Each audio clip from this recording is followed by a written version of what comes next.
Ne bih poželeo ne samo ni jednom Srbinu, nego ni jednom čoveku na kugli zemaljskoj da doživi to što sam doživeo ja. Ponavljam, ni jednom čoveku na kugli zemaljskoj. Čovek bez slobode samo o slobodi razmišlja. Naravno, još o ponekim stvarima uz to. Sem fizičkog ograničenja, svih tih 10 godina sam bio slobodan. Sem tih zidova preko kojih nisam mogao da preletim. Pred sobom sam bio slobodan čovek. Dok god mi je misao slobodna, sa njom nisu mogli ništa da urade. Tako sam se osjećao. Dragoljub Milanović, generalni direktor RTS-a u vreme NATO agresije na tadašnju Saveznu Republiku Jugoslaviju, osuđen je za delo koje je počinio NATO. NATO je ubio 16 radnika RTS-a, nacionalne medijske kuće, zaštićene svim međunarodnim konvencijama. NATO je počinio ratni zločin. Prvi put u istoriji ratova bombardovana je jedna medijska kuća. Osuđena je žrtva, a ne ubica. Tako je odlučio sud u Beogradu. Sud, koji je nakon puča u državi 5. oktobra 2000. oslobođen očigledno i od prava i pravde. Sve što NATO nije uspeo da učini bombama, dovršio je kasnije pučan 5. oktobra 2000. Osuđen je za teško delo protiv opšte sigurnosti. U optužnici sud odustaje od materijalne štete, jer šteta ne sme da se utvrdi, zato što ju je, baš kao i smrt 16 radnika RTS-a, načinio NATO.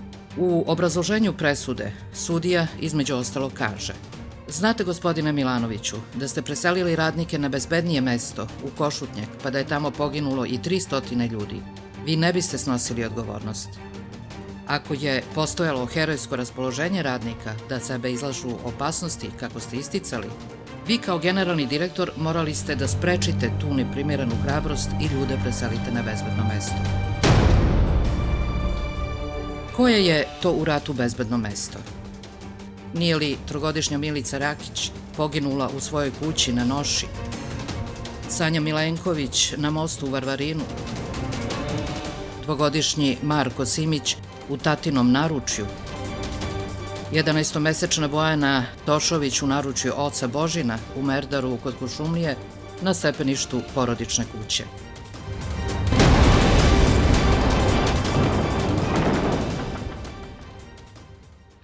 Čiko, ja tebe gledam s neba i vidim te na crnoj ptici.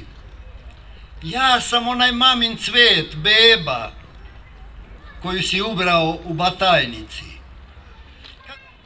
Dečji život je dar od Boga i od dobrih žena i ljudi, a dečja duša je više od toga, dašak iz Božjih usta i grudi. Kad ti neko Božji dar uzme, njega i kazna Božja čeka. Tuđa smrt mu u život uđe i tu ostaje celog veka. Da ti kažem samo još ovo, pa idi i zaboravi me. Mama će da me rodi ponovo i daće mi još lepše ime.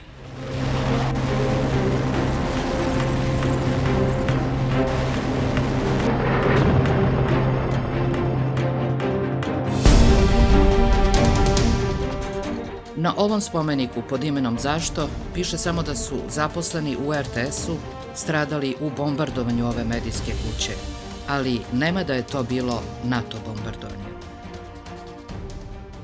Zašto? Ja postavljam pitanje isto. A gde je ta pravna nauka naša?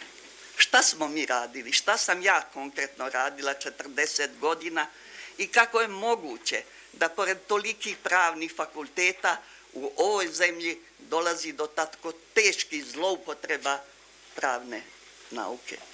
Montirani procesi nisu nikakva novina, ali nijedan od montiranih procesa nije bio usmeren da pomaže svom neprijatelju, nego obrnuto, da se nekako izvuče iz sopstvenog škripca u koji je upao.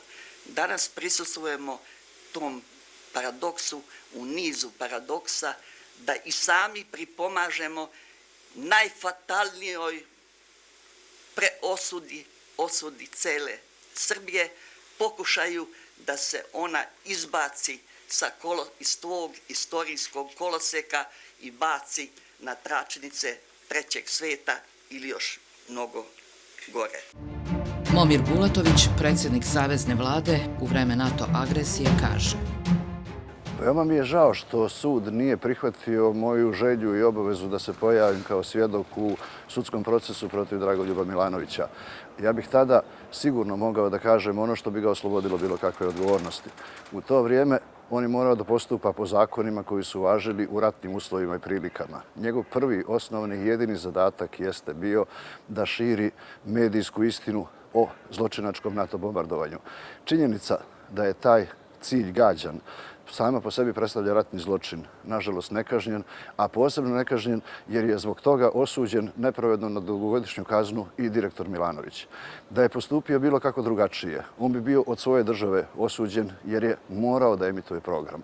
Činjenica da je ta bomba ubila radnike televizije nije ubila Radio televiziju Srbije. Već 6 sati nakon toga Milanović je nastavio da širi istinu i mislim da je jedna od velikih nepravdi i da je 17. žrtva faktički zločinačkog NATO bombardovanja upravo i direktor Gane Milanović.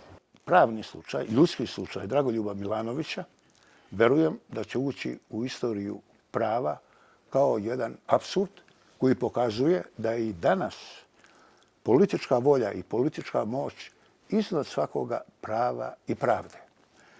Njegova lična golgota posle bombardovanja televizije, to je jedno pravno čudo, nešto što je nezamislivo krajem 20. veka u ljudskoj civilizaciji. Zamislite koliko je desetina hiljada ljudi bilo angažovano u NATO bombardovanju Srbije, a kažnjen je, baš na pravdi Boga, jedan jedini čovek, Dragoljub Milanović. Dobio je 10 godina zatvora, baš koliko je Hitlerov šef ratne mornarice na Nürnberškom procesu, a iza njega stoje desetine hiljada žrtava. Nije pomilovan čak ni za jedan jedini dan, a nije dokazana njegova nikakva krivica. Pola sata pre bombardovanja ja sam bio sa njim, razgovarali u kancelariji, pitao me o nekom prevodu nekog saopštenja i tako dalje. Pa nije mu valjda telefonirao Javier Solana ili general NATO Clark. A nema te hrabrosti koja zna da će tu noć biti bombardovana televizija, a ja sedim. Tragični su narodi i zemlje kojima Amerikanci svojim sankcijama i bombama donose takozvanu demokratiju. Njihova spoljna politika zasniva se na strahu, na filozofiji Thomasa Hobbesa, Engleza, koji tvrdi da je strah najbolji regulator u međuljudskim odnosima, u društvenim odnosima. U to se Srbija i tekako uverila. Amerikanci kao da poručuju celom svetu: nama je slobodno napasti svačiju slobodu, ali tu svoju slobodu nije slobodno i braniti.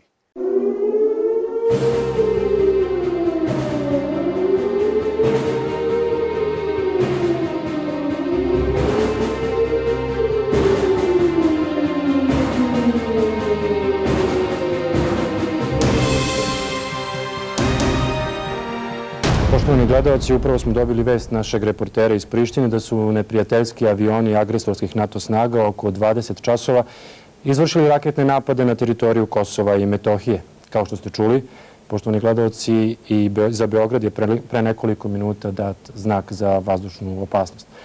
Poštovani gledalci, ostanite mirni.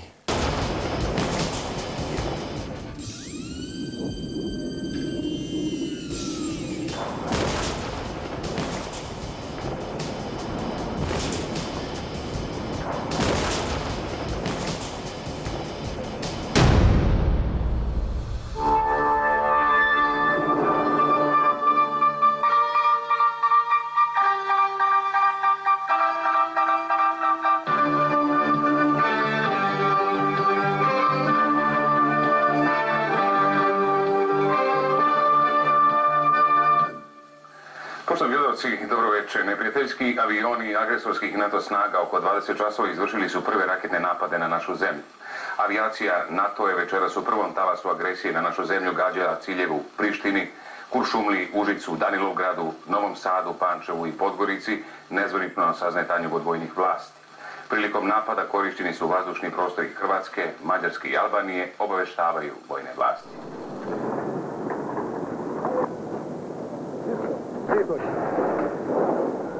Naš tadašnji direktor, gospodin Dragoljub Milanović, nas je sve rukovodioce pozvao na jedan sastanak da nam kaže da će biti uvedena radna obaveza obzirom da je počelo NATO bombardovanje, NATO agresija naše zemlje. Doslovce nam je ovako rekao: svi ljudi koji imaju malu decu, trudnice, majke sa malom decom i svi radnici koji imaju psihološke probleme da su oslobođeni radne obaveze.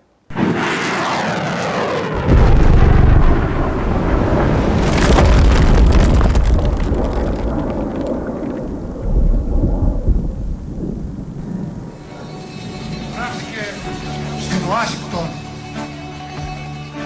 η θανατική καταδίκη του Οργανισμού των Ηνωμένων Εθνών. Υπογράφτηκε ο θάνατος του διεθνούς δικαίου. Χτες στην Ουάσιγκτον υπογράφτηκε ο νόμος της ζούγκλας, ο νόμος και το δίκαιο του ισχυροτέρου. Οι Ηνωμένες Πολιτείες μπορούν τώρα με τη συνενοχή των ευρωπαϊκών κρατών να δικάζουν, να καταδικάζουν και να τιμωρούν οποιονδήποτε νομίζουν ότι αντιτάσσεται στα σχέδιά τους. Βελιγράδι, σήμερα τραγουδάμε για σένα.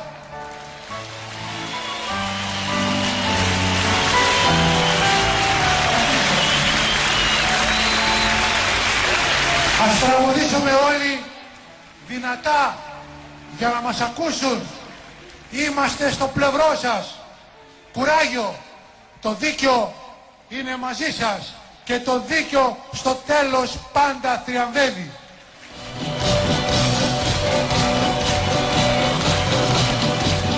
Όταν σημαίνει πάνε στο γραφείο, μετρώ τους τύπους στο αίμα μετρώ. Είμαι φρεχτάρι με κουκλήσει στο σφαγείο, σήμερα εσύ, αύριο εγώ.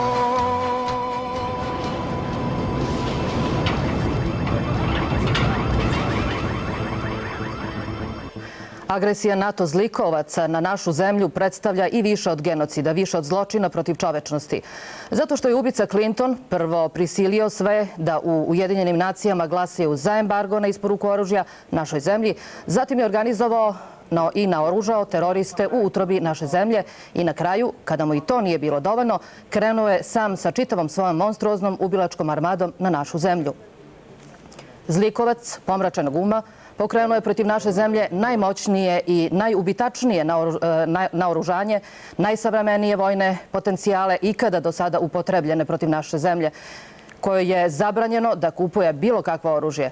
To je kao da razularenoj i do zuba naoružanoj bandi prepustite čoveka kome su vezane i ruke i noge. Ali nema te snage koja može narod savladati. Ovo je narod jedinstveni naš.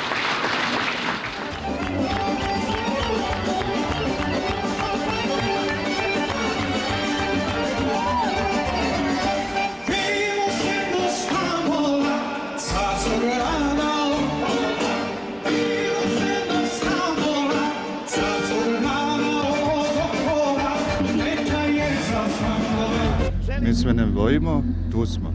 Ovo što radi agresor, što radi Amerika na čelu sa Clintonom ili što radi onaj general njihov koji vodi, pa to je sramota, to je svetska bruka. A ovo je neviđeno zlo, neviđeno. Nećemo da bežimo, mi nemamo odavde gde da bežimo, ovo je naš grad koji smo spremni da čuvamo i kako god zatreba. Srbija je uvek naša i bit će.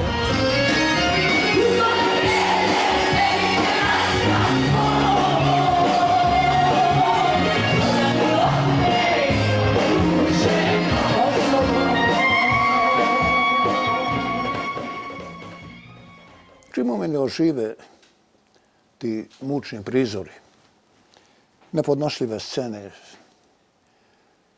onda čovjeka zahvati jedna fermentacija, jedno previranje celoga bića. Bude se razne emocije, razne asocijacije. I čini mi se da je to sve neprevodivo na jezik logike. Postaje mi jednostavno u jeziku tesno. Ja sam video i doživeo mnoga zla. Naravno, i izveštavao sam o tome. Govoreći bez ikakve lirske patetike, mogu reći da je bombardovano sve. Bukvalno sve. Bombardovano je i naše cveće i voće, hrana, voda, reke i njihovi mostovi. Bombardovana je i naša struja, svi energetski kapaciteti, škole, bolnice, crkve. Bombardovane su i 3 naše televizije. A što je najgore, bombardovani su ljudi i deca, njihova sela i gradovi. Suze moje jasno! Jo jasno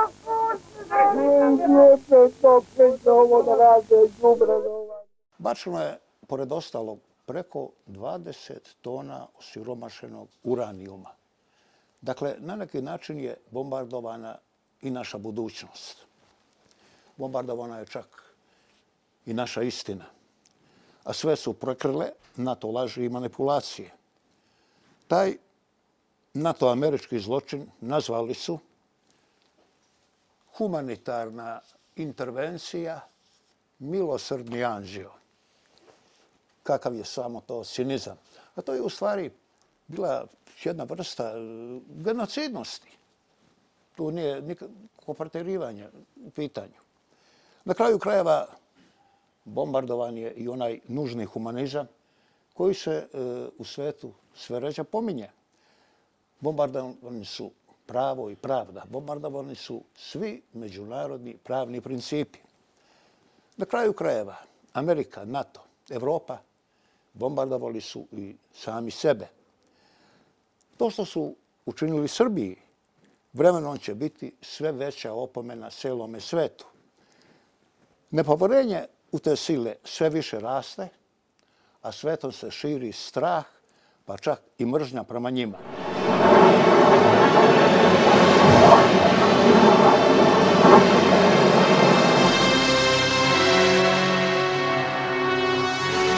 Svuda je vrebala opasnost. I u gradovima, i ovde, i tako. Ja lično imam 4 dece. Supruga je sve vreme ostajala sama sa njima. Ali, eto, kažem, imali smo snažan motiv.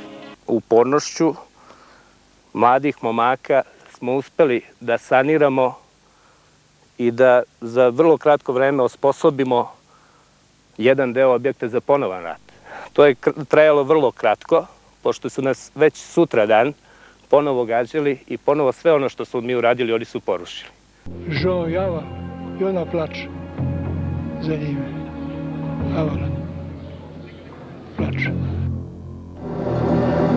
Valjevski studio je nekoliko dana bio jedino mesto iz koga je emitovan signal RTS-a za celu Srbiju. Ova stanica je bila značajna za Radio-televiziju Srbije zbog toga što je prenosila vesti i istinu o dešavanjima u zemlji za vreme rata i bila je jedini izvor slike za strane izveštače i za strane kompanije koje su preuzimali direktno naš program. Međutim, kad je uništena i satelitska stanica, tada oni nisu imali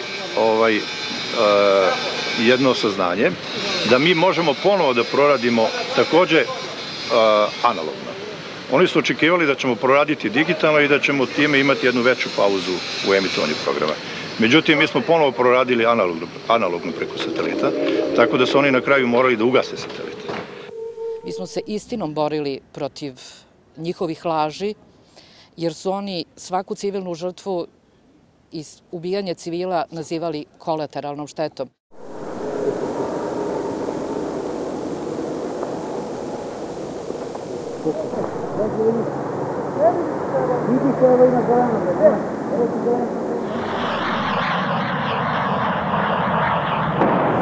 Verujem da će kada bombardovanje i agresija prestanu biti vrlo lako nastaviti politički proces. Istakao je pored ostalog predsjednik Slobodan Milošević.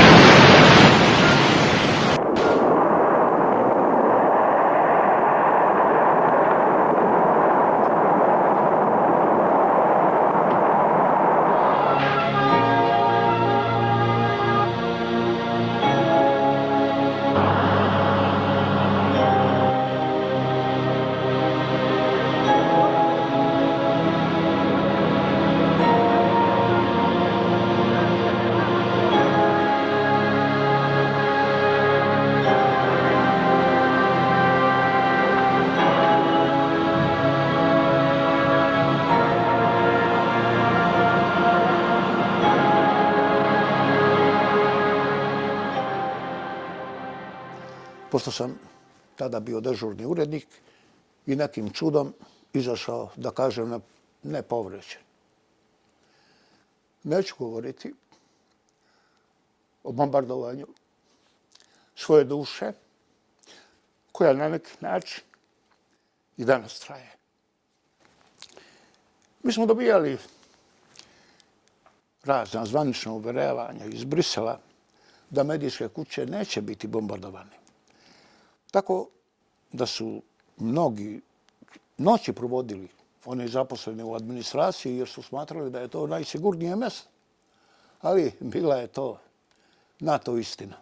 Nekoliko minuta, pošto su počele vesti u 2 sata po ponoći, začuo se strašan udar, nestalo je struje, vazdušni talas me bacio sa stolicom o zid, ja sam pao.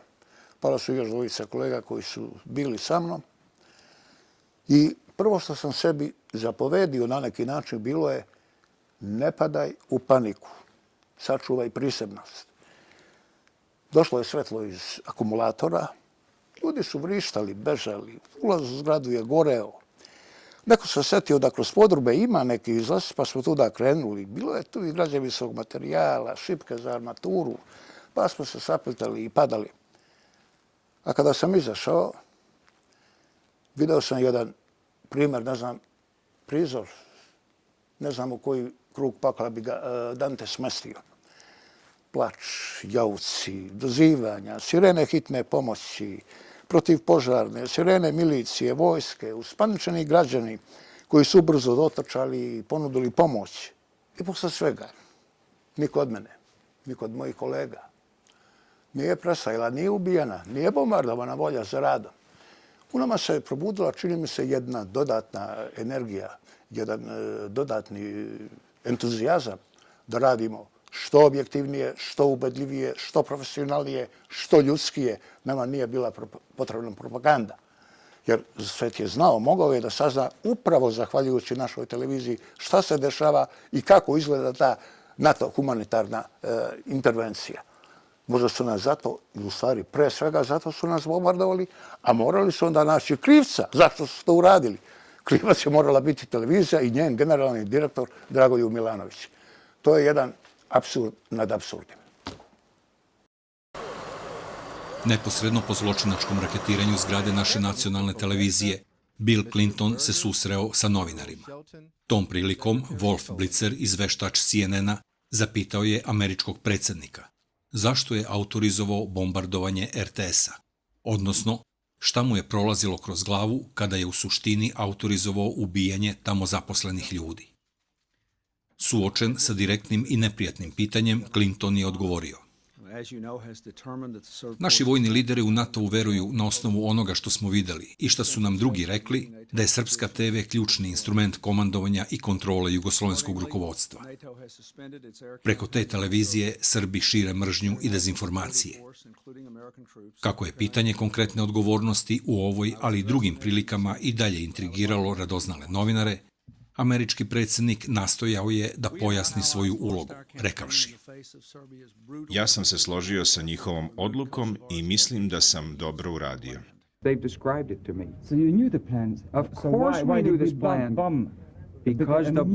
Wesley Clark, američki general, komandant NATO-a. Ali mislim da je to dobar potez i političko rukovodstvo se složilo.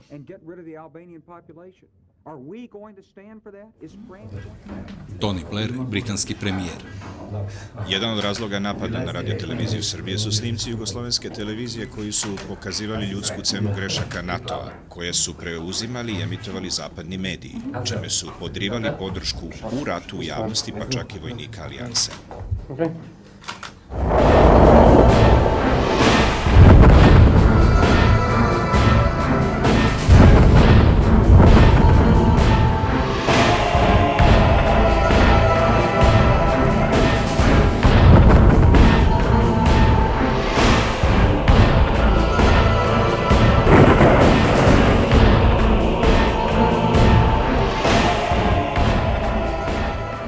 Alijansa je pokušala da po svaku cenu sakrije istinu o zločinačkom bombardovanju Jugoslavije. O tome za Nezavisimu gazetu dopisnik iz Brisela Vladimir Katin piše: stotine akreditovanih novinara ovde u Briselu, pošto nisu imali nikakve druge izvore, bili su prinuđeni da preštampavaju natovske verzije. Takav monopol na istinu omogućavao je da se tendenciozno i izvitopereno interpretiraju događaji svakodnevno. Ali takođe nije bilo informativno-propagandnog rata, nego je opet bila ista takva agresija protiv evropske i svetske javnosti od strane sredstava informisanja zemalja NATO-a. Nisu dobro prolazili novinari koji su istinu gledali svojim očima i koji nisu hteli, baš po svaku cenu, da opravdaju NATO agresiju. U intervju sa generalnim sekretarom NATO-a, Javierom Solanom, Katin je postavio i direktno pitanje: da li će biti bombardovani TV centri? Solana je kategorički rekao ne.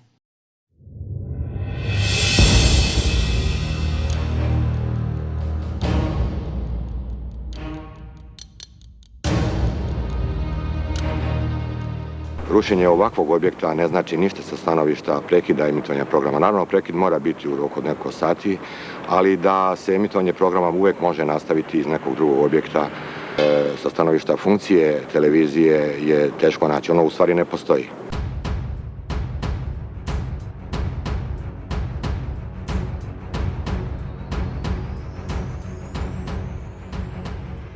Meni je žao mojih kolega poginulih i dan danas su oni za mene veliki ljudi.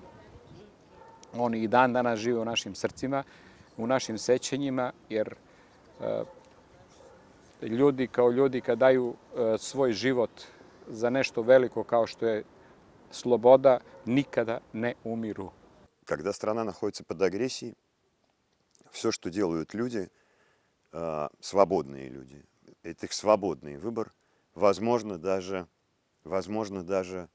в какой-то степени выходящий за классические рамки представления журналистской профессии, когда ты якобы должен быть максимально объективен и что-то еще.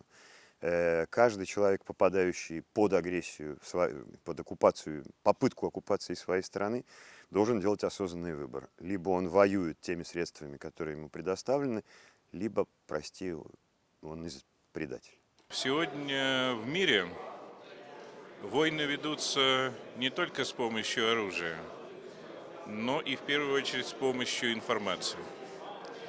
И поэтому, к сожалению, иногда главный удар на себя принимают те люди, которые говорят правду. Потому что, устраняя этих людей, оказывается, можно влиять на ведение войны более существенно, чем просто сбрасывать бомбы. Устранив людей, говорящих правду, можно изменить ход войны. И мы видим это на примере вот того дела, о котором мы сегодня говорим, и на примере создания трибунала по бывшей Югославии, потому что там главное не столько выявить конкретных лиц, которые участвовали в тех или иных событиях, сколько переписать историю. И если им удастся это сделать, они выиграли. Поэтому нам очень важно не допустить эту победу в переписывании истории. Агрессор не может писать историю для народа. Dragoljuba Milanovića u zatvoru u Zabeli posetili su osvedočeni prijatelji srpskog naroda Istina i pravde, francuski pukovnik u penziji Patrick Barriot, Tiffen Dixon, advokat iz Kanade i Petar Hanke, jedan od najboljih savremenih pisaca u Evropi. U priči koju je o Dragoljubu Milanoviću napisao Petar Hanke piše: Ruke skoro 10 godina zatočenog ležale su tokom celog razgovora nepomično, na stolu u sobičku za posete, jedna mirna preko druge, dok se na njih, po završetku odobrenih sati, nije na tren položila i jedna treća ruka. Petar Hanke u knjizi piše: Osjećate li gnev ili mržnju prema odgovornima za vaše zatočeništvo, prema onima ovde i onima tamo? Ne ništa, samo prezir. Prezir. I kod ove reči lice zatvorenika je postalo još detinjastije i mirnije, možda. Bio je to prizor koji je raširio crte njegovog lica umesto da ih iskrivi u grimasu.